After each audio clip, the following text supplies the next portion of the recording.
Okay, children, we can come to today's class. Today the topic is properties of angles or properties of parallel lines cut by a transversal. First of all, how we can draw parallel lines? We can use your scale. Okay, you can use the scale, fix it like this, and draw line on the top and the bottom of the scale. Then you will get exactly the parallel lines. Okay, what is the meaning of parallel lines? Parallel lines means they will not meet at any point, and the distance between these 2 points at any point are equal. They will not meet. Okay, so you can draw the parallel lines using the scale. On the top and the bottom you can draw the lines, then they will be parallel. Okay, then we have studied in the previous class that a transversal, about the term transversal. What is a transversal? The line which intersects at different points on two or more horizontal lines. Here we are constructing a transversal for these two parallel lines. Okay, so this transversal intersects these parallel lines at a distinct point. We can draw either slant lines or a vertical line. Okay, here I am using a slant line.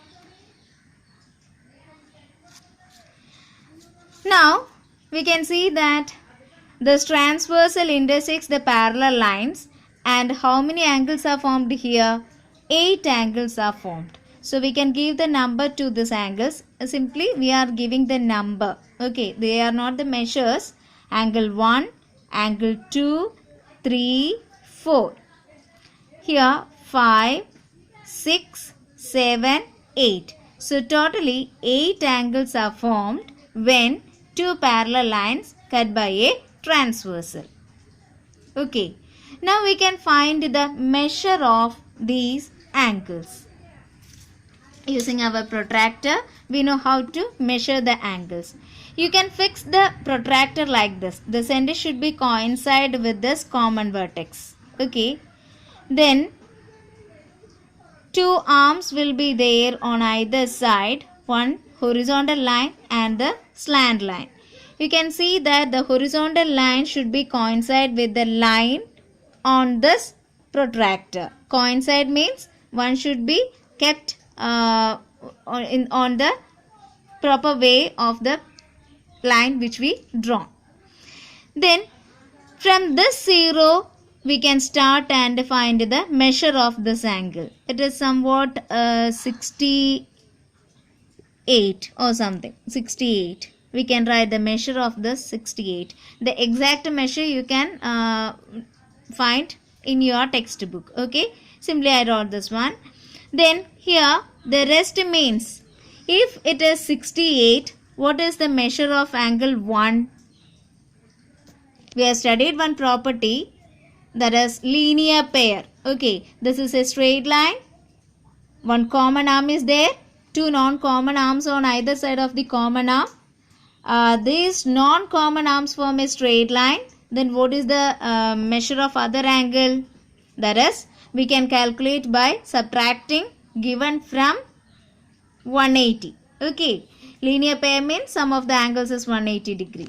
Then when you are subtracting, you will get 2 plus 8, 10, remaining 1, 1 plus 6, 7, 7 plus 1, 8, that is 112 degree. Okay, 112 degree. Now you can measure the other angles. Rest of the angles you can measure using the protractor and you can write. Anyway, here we studied some properties, that is vertically opposite angles. Using that we can find the measure of angle 3 and angle 4. So can you say what is the measure of angle 3? It is 112 degree itself. What is the reason? They are vertically opposite angles. Okay, two lines intersect each other, then we know two pairs of vertically opposite angles are forming and the vertically opposite angles are equal. So this is 112 degree. Then what about angle 4? it is 68 degree because of vertically opposite angles. Okay.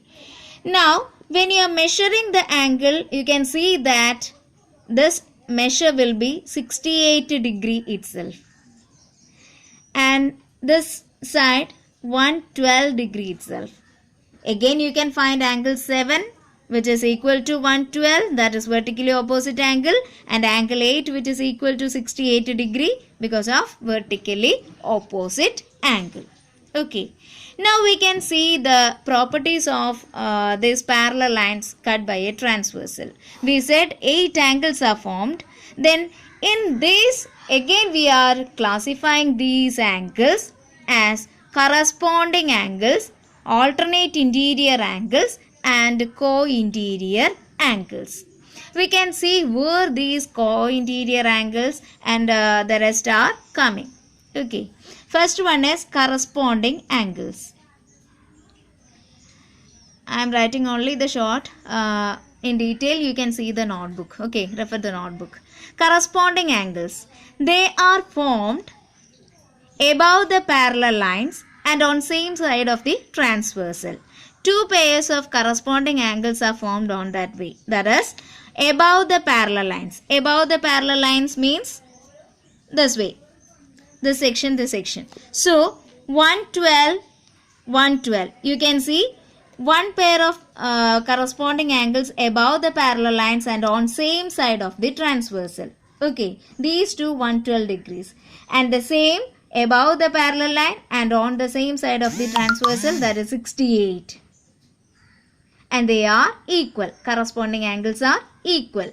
Next pair is below the parallel lines. When you are considering the parallel lines, below the parallel lines and on same side of the transversal. See, 68, here also 68. 112, here also 112. Again, we can say the corresponding angles are equal. So, totally 4 pairs of corresponding angles are forming.